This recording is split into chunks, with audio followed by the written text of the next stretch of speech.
Welcome to this explainer, everybody. Today, we're diving into something super fascinating. We are synthesizing clinical psychology, theology, and ancient stoicism to uncover the true nuts and bolts mechanics of lasting relationships. Okay, let's take a super quick look at our roadmap for today.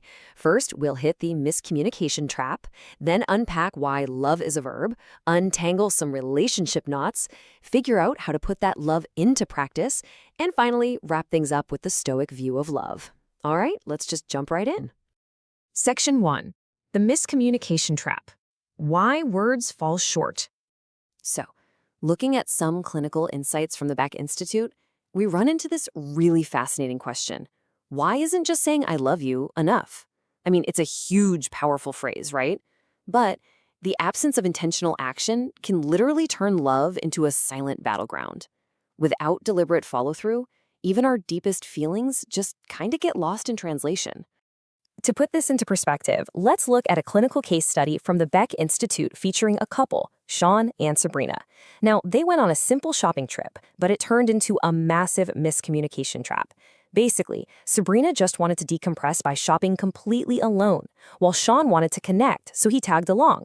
Sabrina felt like his presence was a total encroachment on her freedom, so she clammed up. Meanwhile, Sean interpreted her silence as a lack of love, and he got angry. Neither of them got what they wanted because they just assumed the other's actions were personal attacks rather than actually communicating their underlying needs. It's like a giant puzzle where they're both holding the wrong pieces.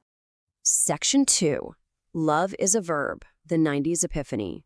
So, how do we actually solve this miscommunication trap?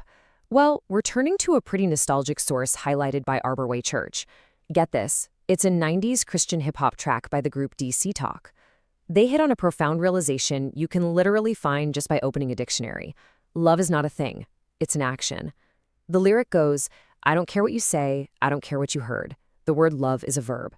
Hit the nail right on the head, didn't they? The absolute crucial takeaway here is that love is strictly a verb. We're talking about an active, continuous effort, a daily practice. It is definitely not merely a noun or some passive feeling that just sweeps you off your feet.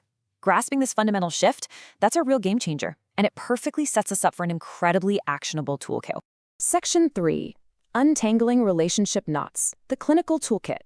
All right, turning back to the Beck Institute for Cognitive Behavior Therapy, we start to see how to actually shift a relationship's dynamic.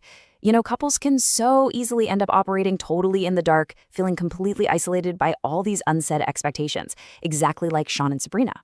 But by actively untangling those knots, you can start building real connection. It's about grounding yourselves together so you can both flourish like a strong, healthy tree. To fix those relationship leaks, couples really have to align on core shared values.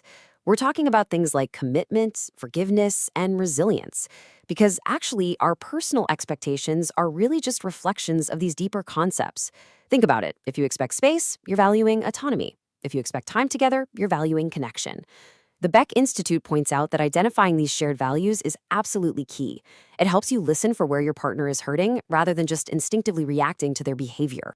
And look, when conflict inevitably pops up, because let's be real, it always does, CBT gives us this highly specific 4-step problem-solving method. Step 1, clearly define what you both want. Step 2, pinpoint the exact specifics of your differences.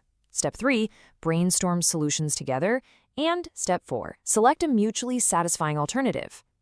But here is the secret ingredient for this whole shebang. You have to adopt a strict no-fault, no-blame attitude. You're taking full responsibility for working collaboratively as a team. Section 4, putting love into practice. Actionable microlearning. Now, words are easy, right? But sources like Eagle Family Ministries really focus on practical, daily habits that prove our commitment through action, because love truly thrives on teamwork.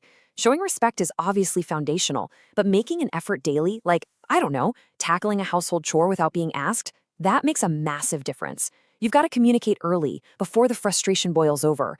Work on solutions as a team, and actually appreciate your differences. It's these micro actions that give the words, I love you, their actual, literal weight.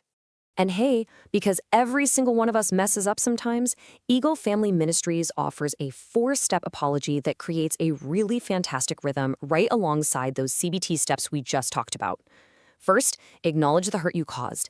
Second, actually say you are sorry. Third, make amends for the mistake. And fourth, commit to real change moving forward. So it's 4 steps to solve a problem and 4 steps to truly apologize. It's just a super practical, reliable framework. Section 5. The Stoic View of Love, a philosophical grounding. Finally, we're going to ground all of this clinical and pastoral advice in some ancient philosophy, drawing on insights from the Aurelius Foundation. There's this absolutely beautiful quote from Seneca, and it reminds us to manage our emotions and actively appreciate our relationships. He compares the things that please us to a flourishing plant. You see, the Stoics believed we should approach love with both joy and a bit of caution.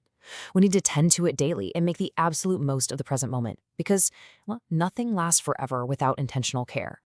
To wrap up this explainer, I want to leave you with a bit of a provocative thought. Ask yourself, how will you turn your feelings into deliberate action today? We've looked at clinical psychology, some fun 90s pastoral nostalgia, and ancient stoicism. And you know what? They all point to the exact same conclusion. Love isn't just a noun. It definitely isn't just a passive feeling. It is a verb. It's something you do. So take this multidisciplinary toolkit we've built today, go out there and actively practice your love.